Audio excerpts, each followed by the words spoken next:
Moraga Rabotai, Shalom Uvracha. Ce Shabbat, on va lire Parashat Devarim. On va commencer le 5e livre de la Torah. Mais ce Shabbat, il s'appelle aussi Shabbat Hazon par rapport à l'Haftara qu'on va lire. Il y a beaucoup de minagim, nous, notre minag, de lire Massa Gehizayon. Mais quoi qu'il arrive, on l'appelle Shabbat Hazon parce qu'on parle du Hazon, donc de la prophétie, donc du prophète avec le peuple d'Israël par rapport, donc malheureusement, au Khorban, à la destruction du temple. On va parler de la paracha. Dans cette paracha, la Torah nous dit, Moshe Rabbeinu, il a regroupé le peuple d'Israël. C'était 5 semaines avant son décès, avant sa ptira, et Moshe Rabbeinu a transmis au peuple d'Israël tout l'historique qu'il y a eu dans le désert.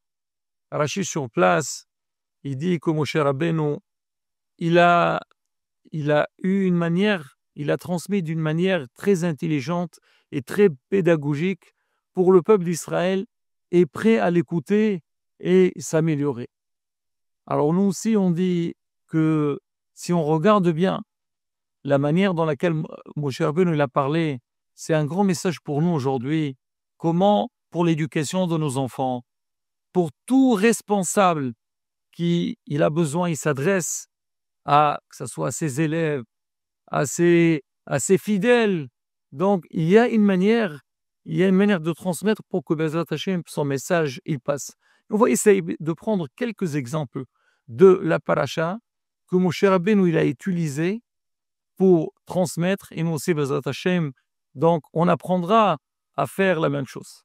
La première des choses, la Torah nous dit « El adevarim shel Moshe ben Israël bamidbar ». On dit c'est quoi bamidbar? C'est dans le désert.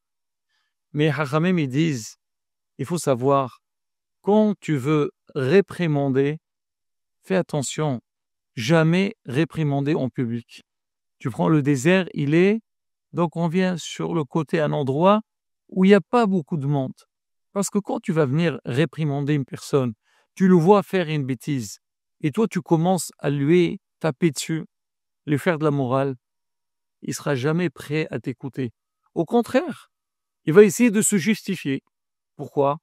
Parce que toi, tu lui dis que tu as fauté, il va t'expliquer, non, je n'ai pas fauté. Ou même, il va t'expliquer ce que j'ai fait, c'était correct. Pourquoi il va faire ça? Peut-être il sait que ce n'est pas bien ce qu'il a fait, mais par rapport aux autres, pour que l'entourage ne dise pas, regardez ce qu'il a fait. Mais quand tu le prends à l'écart, tu commences à lui parler, là, il va reconnaître. Pourquoi il va se défendre? Il sait que toi, tu as tout vu. Il ne peut rien faire. Il va baisser sa tête, il va t'écouter. Là, c'est le message. Moshe Rabbeinu, plus que ça. Hachamim, ils disent pourquoi il a dit « Il kol Israël ». Moshe Rabbeinu, il n'a pas pris, c'est vrai, il les a pris à l'écart, pas devant les autres nations. Alors maintenant, pourquoi Moshe, il a pris tout le clan d'Israël? Est-ce que tout le monde a fauté? Rachid a donné une explication, mais Hachamim explique aussi. Il dit, parce que quand tu vas réprimander des fois, tu vois quelqu'un, il a fauté, tu vas attendre un moment pour parler. Tu ne peux pas lui parler tout seul, tu vas lui parler, par exemple, dans une dracha. Alors, quand il y a beaucoup de monde, lui, il ne va pas sentir que tu lui parles à lui.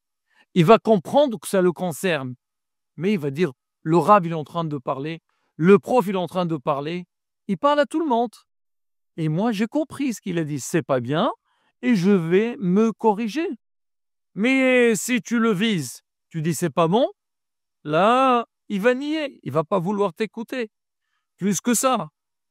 Alors quand tu vas parler, ne parle pas, donc tu dis vous avez fait, ou toi tu as fait, dis nous, on s'est trompé, on a besoin de nous corriger, on doit nous améliorer, s'inclure avec les autres. Alors quand les autres, ils voient que même toi-même que tu es en train de donner, tu es en train de réprimander, tu reconnais qu'il y a lieu de se corriger, il y a lieu de faire des efforts, tout le monde a envie d'avancer et de progresser. C'est ce qu'on a vu avec Moshe Rabbeinu. Moshe Rabbeinu, quand il parle avec le peuple d'Israël, qu'est-ce qu'il dit? Ou Hashem hit'anef bi les morts. Qu'il Hashem s'est aussi énervé sur moi, n'était pas content de moi. C'est-à-dire, même moi, Moshe, que vous me voyez, je suis en train de vous réprimander, bah sachez que moi aussi j'ai besoin de me corriger. Et Baruch Hashem, j'ai fait les efforts nécessaires et Baruch Hashem, j'ai avancé. Deuxième point qui est très important, quand tu veux réprimander, il faut que toi, tu sois calme déjà. Et aussi celui qui tu vas lui faire un reproche, il faut aussi qu'il soit dans un état qui est calme pour qu'il puisse t'écouter. Comme il le dit le Père Kavot, il faut jamais parler avec quelqu'un quand il est énervé. Parce que quand il est énervé, tu vas lui parler, tout de suite il va te rejeter. Il supporte personne. Laisse-le se calmer. Déjà pour toi, quand tu vas parler, quand tu vas te calmer, tu sais que ton message, il va bien passer. Parce que beaucoup de fois, quand on voit des scènes qui se passent devant nous, qui ne nous plaisent pas, et sur le champ, on veut crier, on veut corriger les autres, quelque part, il y a un petit peu des nerfs il y a notre colère qui nous emporte, et le message peut-être il passe pas très bien. Non, calme-toi, tu as géré la situation, tu as compris ce qui s'est passé, tu sais où il faut taper, où il faut fermer les yeux, et ton message il passe très bien. Par ailleurs, même celui à qui on va parler, comme on vient de dire, si tu veux lui parler pour l'énerver, il n'est pas prêt à t'écouter. On voit ça chez Moshe Rabbeinu. Moshe Rabbeinu, quand il était avec l'armée Israël, 40 ans dans le désert. C'est vrai, de temps en temps, il leur a parlé. Mais où on voit que Moshe Rabbeinu, il les a pris pour leur transmettre, pour qu'ils corrigent toutes les fautes qu'ils ont fait, à la fin, 7 semaines avant son décès, avant qu'il quitte le monde. Déjà, les événements sont passés et Moshe Rabbeinu, il s'est déjà calmé. Moshe Rabbeinu, il a vu que Baruch Hashem, il a réussi dans sa mission. Donc maintenant, ce n'est pas le temps de, comme on dit, de se plaindre. Non, maintenant, on va être concret. On va dire les choses telles qu'elles sont. Le peuple d'Israël aussi. Là, ils sont ils sont à l'entrée de la terre d'Israël. Qu'est-ce qu'ils vont voir? Ils disent, regardez, Moshe Rabbeinu, regardez combien de bien il nous a fait. Il nous a pris pendant 40 ans, il nous a amenés. Là, vraiment, s'il nous parle, parce qu'il cherche notre bien. Et il faut aussi, des fois, quand tu veux réprimander, essaye de montrer à la personne que tu t'adresses que tu l'aimes. Par exemple, tu lui montres toutes les bonnes choses que tu lui as fait. Il ne faut pas, il y a certains qui disent, ils viennent avec leurs enfants, et moi je t'ai fait, toi tu ne m'écoutes pas. L'enfant dit, oh, laisse-moi tranquille, tu m'as fait d'accord. Je grandirai, je n'ai pas besoin de toi. Mais il faut qu'il ressent donc les belles choses que tu lui as fait, qu'il ressent que tu l'aimes. Comment dit la Torah? Après qu'il les a tapés, ils ont vu que tout ce que Moshe Rabbeinu il a fait, ils ont dit, ah, là c'est un vrai manhig, c'est un vrai chef, il veut notre bien, il veut nous aider. Et eux aussi, ils sont bien maintenant. S'il aura parlé, le Rahim Makadosh, il dit, si Moshe Rabbeinu leur a parlé quand ils étaient dans le désert, ça veut dire en plein milieu de déplacement. Il dit, Nafsham Krasa. Ils étaient dégoûtés, ils étaient étouffés. C'était pas évident un déplacement dans le désert. Même qu'ils ont eu tout ce qu'il faut, mais après tout, c'est difficile. Il va leur parler, Moshe, il dit, Moshe, oui, s'il te plaît, Moshe, arrête de nous parler. Tu sais, voilà, tu sais, c'est pas comme aujourd'hui les gens. S'il te plaît, tu vois aujourd'hui ce qui se passe dans le monde, nous parle ni Torah, ni truc. Laisse-nous tranquille. Non, cher Belle. Une fois qu'il a avancé, on est à l'entrée d'Israël.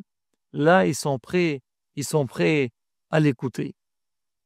Hachamim lui continue, ils disent aussi, là, Rashi, il a dit tout au début de la paracha, quand tu vas réprimander, essaie en premier lieu de parler avec des remez, avec des signes.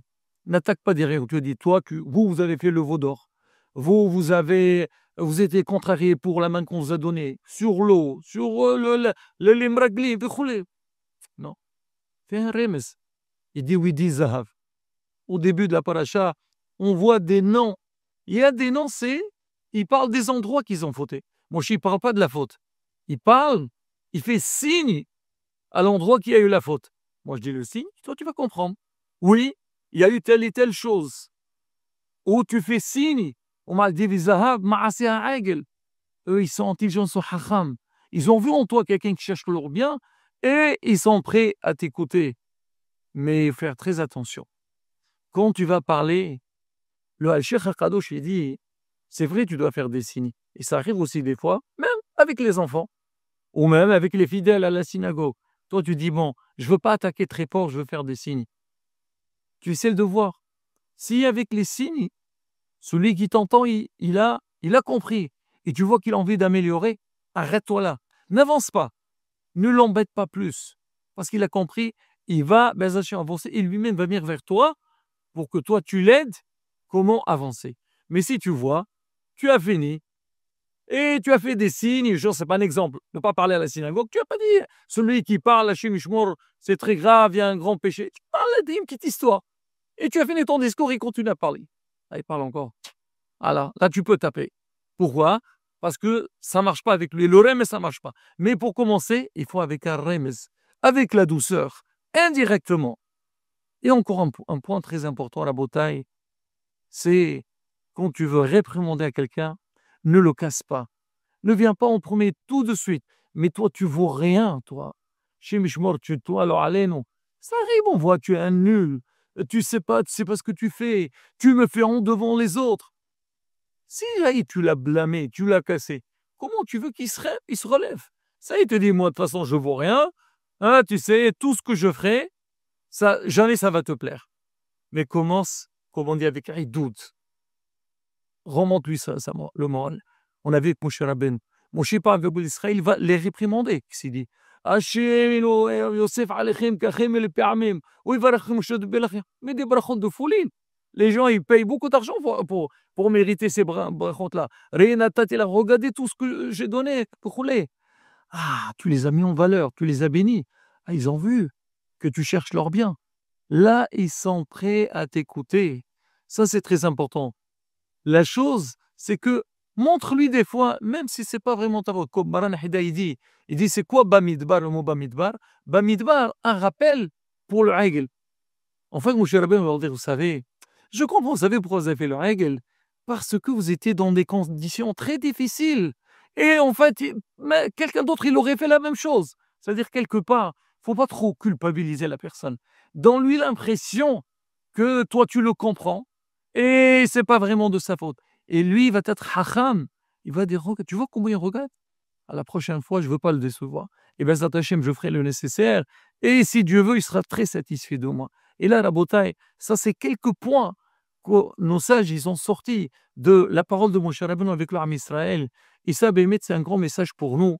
Comme on a dit au début du show, c'est avec nos enfants, savoir comment les ramener vers nous, leur donner de l'amour, qu'ils sentent de eux-mêmes qu'on cherche leur bien, qu'on sera très très content de leur réussite.